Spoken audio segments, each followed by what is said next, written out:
본 적이 없어서 모르겠던데. 화면 같이 봐도 아무것도 모르겠던데 진짜 그분들은 화면이 보이는 거예요?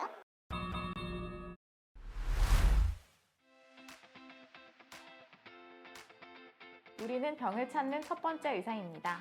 잘 훈련된 영상의학과 의사는 보통 사람보다 회색조 영상의 밝기를 10배 정도 잘 볼 수 있습니다. 우리는 초음파실에서 인터벤션 시술할 때 다학제 협진실에서 환자분들과 항상 만나고 있습니다. 우리는 영상검사의 작은 단서를 모아 진단을 하는 탐정과 같은 존재입니다. 이렇게 오랫동안 일해보시니까 어떠세요? 저는 그 학생 때부터 뭐 하고 싶었고 한 다음에도 뭐 그다지 뭐 후회를 해본 적이 없었고요. 지금도 되게 좋은 전공이라고 생각을 하고 재미있는 전공이라고 생각을 합니다. 특히 계속 뭔가 새로운 거를 좀 배우고 이제 공부를 하는 거를 좋아하는 사람은 굉장히 좋은 전문과라고 생각을 하거든요. 또 이제 직접 주치의 선생님들한테 이제 유용한 인포메이션을 계속 드리면서 나름의 보람도 있다고 생각을 해요. 그래서 뭐 비교적 그 임상적으로도 저희가 많은 도움을 드릴 수 있고 또 공부하는 것도 학문 분야가 아주 어렵지 않고 재밌고 굉장히 또 폭도 넓고 아까 말씀드린 것처럼 여기저기 발을 걸치고 있기 때문에 그래서 좋은 과라고 생각을 하고요.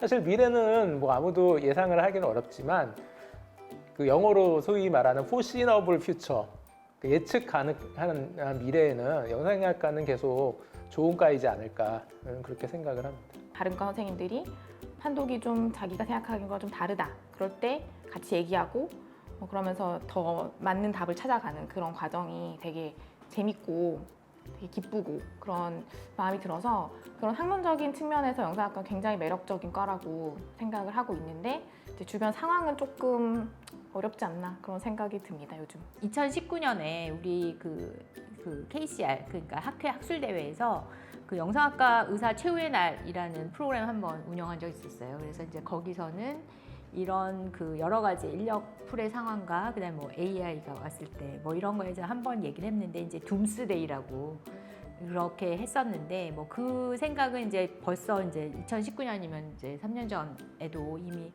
했고 근데 이제 한 가지 영상의학은 반드시 발전합니다. 왜냐하면 현대의학에서 영상의학은 발전하고 이제 AI 기술까지 들어오면 더 많은 걸 하고 그냥 영상 엑스레이나 뭐 MRI나 뭐 초음파나 이런 걸 가지고 했을 때 지금보다 훨씬 더 진단이 가능하고 좋게 발전할 거라는 거는 뭐 제가 생각하기에는 굉장히 가까운 미래에도 이루어질 수 있는데 그것이 영상의학과 의사가 그거를 다 하면서 갈 수 있을지 그거는 의문이에요. 좀 그런 면들도 영상학과에서 있는 것 같습니다. 영상학과 전문의를 유래보니 참 내가 후회스럽지 않았다.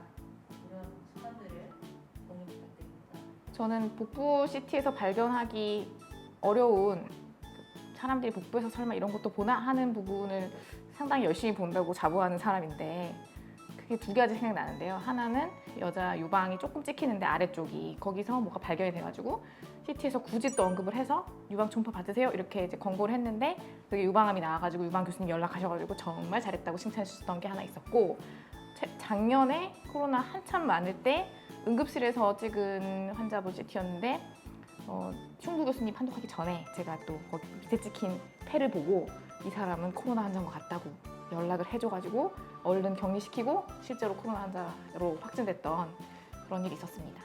그럴 때 기쁩니다. 저 같은 경우에는 인터벤션과 관련된 것이 많아서요. 유방 같은 게 사실 이게 흉터가 이렇게 남는 거나 이런 거는 굉장히 좀 스트레스풀하잖아요. 그래서 유방에 뭐 농양 이런 거가 고름주머니가 찼다 그랬을 때 굳이 칼집을 안 내고 이제 배농 이렇게 해서 젊은 친구들 같은 경우에 그렇게 해서 이제 여러 번 하기 때문에 조금 번거롭긴 하지만은 어찌됐든 그렇게 해서 잘 나아서 무사히 퇴원을 한 경우 그럴 때 조금 보람 있죠.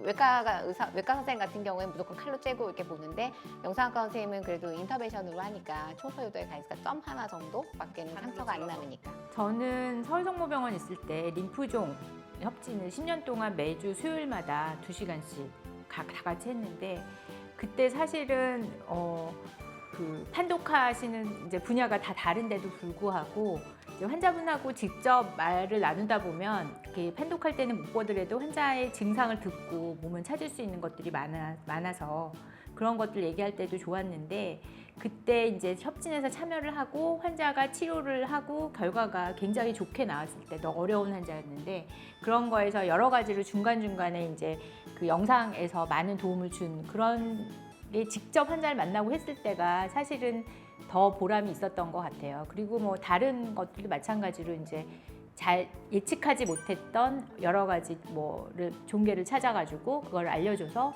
그거를 치료를 하게 됐던 그런 케이스들은 뭐 엄청 많이 이제 제가 오래돼가지고 그런 것들은 많이 했습니다. 주치 선생님들이 생각하지 못했던 병을 진단을 잘 해줘서 그 환자의 치료 계획이 완전히 바뀌고 뭐 이런 것들이 이제 영상의학과 전문의가 가질 수 있는 큰 보람인데요. 뭐 이를테면은 저 같은 경우는 응급실에서 이제 뭐 혈변을 보는데 CT를 찍었는데 아무 문제가 없는 것 같아서 이제 집에 보냈다. 근데 나중에 CT를 그날 저녁에 다시 보니까 그 소장에서 이렇게 조그만 데서 이제 출혈이 계속 되고 있는 게 CT에 보이는 거죠. 그래서 이런 경우에는 빨리 환자한테 다시 연락을 해서 응급실로 오시라고 그래갖고서 막아야 된다. 이제 이런 거 연락을 해서 그런 경우에 이제 하룻밤 넘기면은 그 환자가 위험해질 수 있거든요. 이제 이런 것들을 빨리 캐치해 주는 거 이런 것도 보람이 있고 또 저는 시술을 좀 많이 하는데 아까 시술 선생님 말씀하신 것처럼 아주 크게 째지 않고 CT나 이제 초음파를 보면서 가는 침만 넣어갖고서 이제 조직 검사해주고 뭐 이런 경우가 있는데 이제 아주 작은 림프절이라든지 아주 작은 종괴 같은 것들을 이제 CT 보고 이렇게 정확하게 찔러서 이제 조직 검사를 해주고 그러면 사실 그런 분들은 배를 열고 수술을 하면 2주 이상 이제 수술 후유증으로 이제 입원하셔야 되고 그런 분들인데 그냥 하루 만에 이제 해결이 되고 아무 이제 부작용도 없거든요. 환자분들 입장에서는 진단 없이 이제 어떻게 치료해야 될지 모르는 그런 상황을 해결해 준다는 면에서 굉장히 보람이 있는 일이라고 생각을 하고요. 이렇게 생각해 보면 영상의학과도 이제 환자분들한테 직접적인 도움을 주는 분야들이 있어요. 분명히 인터벤션 같은 분야, 아까 선생님 초음파에서 뭐 조직 검사 같은 그런 분야들이 있기 때문에 또 그런 이쪽 영상의학을 하더라도 또 그런 걸 하고 싶으시면 또 그런 세부 전공을 하시면 되거든요. 그래서 또 생각보다는 들어와도 길이 다양하다 그런 말씀을 드리고 싶습니다. 오늘 제가 존경하는 세 분의 교수님 모시고 얘기를 나눠봤는데요. 오늘 영상이 유익하셨다면 구독, 좋아요. 알림 설정 부탁드립니다. AI가 과연 영상학과를 대체할 것인가? AI를 가지고 영상학과 의사가 하게 되면 조금 더 안정되고 빨리 대체할 수 있는 거는 만성질환의 반복적인 약 처방이거든요. 앞으로는 모든 영상의학과 의사가 AI를 쓸 거예요.